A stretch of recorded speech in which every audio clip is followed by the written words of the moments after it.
Hi everyone. I would like to explain about the stiffness method. This is actually chapter number 2 in indeterminate structure course CS 521. Okay, let's look at the learning outcome first. There are three main outcome.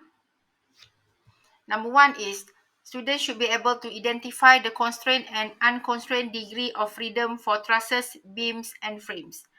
So this chapter will cover three types of structure, including truss, followed by beam and frame. The second outcome, students should be able to formulate the element stiffness matrix, structure stiffness matrix in the global coordinate system. Number three, students should be able to apply the global stiffness equation in solving displacement and forces. So in this topic, in stiffness method, so we will analyze truss, frame, and beams. Let me tell you what are advantages of using stiffness method. In chapter number 1, students have learned how to analyze reaction using reaction in indeterminate structures using flexibility method. And using flexibility method, we will get the redundant value as well as remaining reaction. That is the only output that we can get from flexibility method, because if we want to continue to calculate displacement, we have to add another method called principle of virtual work. Okay, let's look at the advantages of stiffness method. Number one, stiffness method can be used to analyze both statically determinate and indeterminate structure. Stiffness method yield displacement and forces directly. Yield the displacement and forces directly means that using stiffness method, we will get displacement and forces directly using only one method. Using one method called stiffness method, we can get displacement, we can get forces, including reaction at the support as well as internal forces by using stiffness method. So this is advantages if we compare to flexibility method, because flexibility method we can only calculate reactions using reaction of forces, including member forces, but we cannot calculate displacement using flexibility method. Number three, stiffness method actually is the theory behind structural engineering software. So it is easier to formulate the necessary matrices for the computer operation. So this will be based on matrices. So we will produce stiffness matrix, forces in matrix, as well as displacement in matrix. Okay, let's look at the fundamental of stiffness method. Okay, what we need to understand is when we want to analyze displacement and forces, okay, there are two main output, displacement and forces. Forces including internal forces as well as reaction. What we need to do is we have to divide the structure into element. We have to divide the structure into element.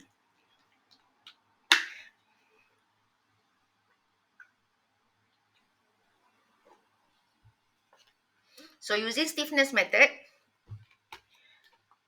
we have to subdividing the structure into a series of finite discrete element. Look at the word structure, look at the word element. Divide the structure into element means that we have to analyze one by one element before we produce the structure stiffness matrix. And we have to identify identify nodes, identify nodes. Okay, we have element, we have nodes in stiffness method, and element is actually member, join is actually node. And we will get the unknown displacement and unknown reaction when we apply force displacement properties. Force displacement properties of each element, okay, of each element, and we will combine, and we call this as force displacement equation or stiffness equation. So force displacement equation, we group together with K as the stiffness coefficient. So we will get Q is equal to KD. Q is equal to KD as the stiffness equation.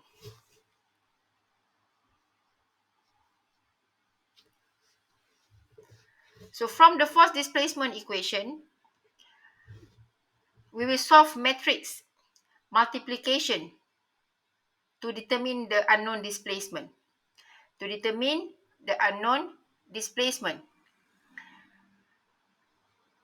And after that, we will use the unknown displacement back into the stiffness equation, and we will solve for the unknown reaction.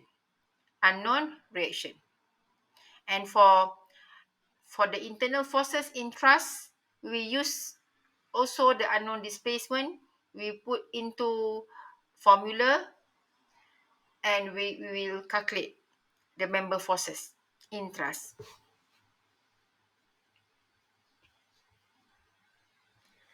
Okay, listed here is the procedure, the standard procedure, and we will apply this procedure. We will apply this procedure to all type of structure mentioned above. Okay. Number one, we have to, of course, prepare the information, because before we can construct element stiffness matrices, we have to have the diagram that consists of node number, element number. We have to label the degree of freedom according to unconstrained and constrained system. We have to put arrow for truss, for frame. We have to put arrow along the beam, and we have to put coordinate. Okay, once this once we have done this, then only we can move to the procedure number 2, which we can construct element stiffness matrices K. And the term element stiffness matrices means we will identify, we will calculate, we will establish element stiffness matrices K1, K2, K3, depending on how many members in the system, K1, K2, K3, and we will label using the small letter of K. The word element, the K for element representing by small letter of K, element stiffness matrices. And after that, we will combine K1 plus K2 plus K3. If, let's say, the structure has 3 elements, we will combine K1 plus K2 plus K3 to get the structure stiffness matrix. And the structure stiffness matrix must be labeled using the capital letter. For the structure, we use capital letter.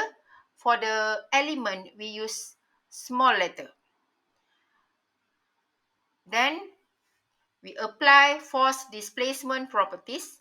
Q is equal to KD plus Q naught. And for thrust, basically we just have K is equal to KD. KD we don't have because in thrust there is no Q naught unless if there is the effect coming from temperature changes and fabrication error. If there's no effect from temperature changes and fabrication error in thrust, so the force displacement equation is just Q is equal to KD. While Q is nodal forces, D is nodal displacement, and K is the structure stiffness matrix. We call it as the stiffness coefficient.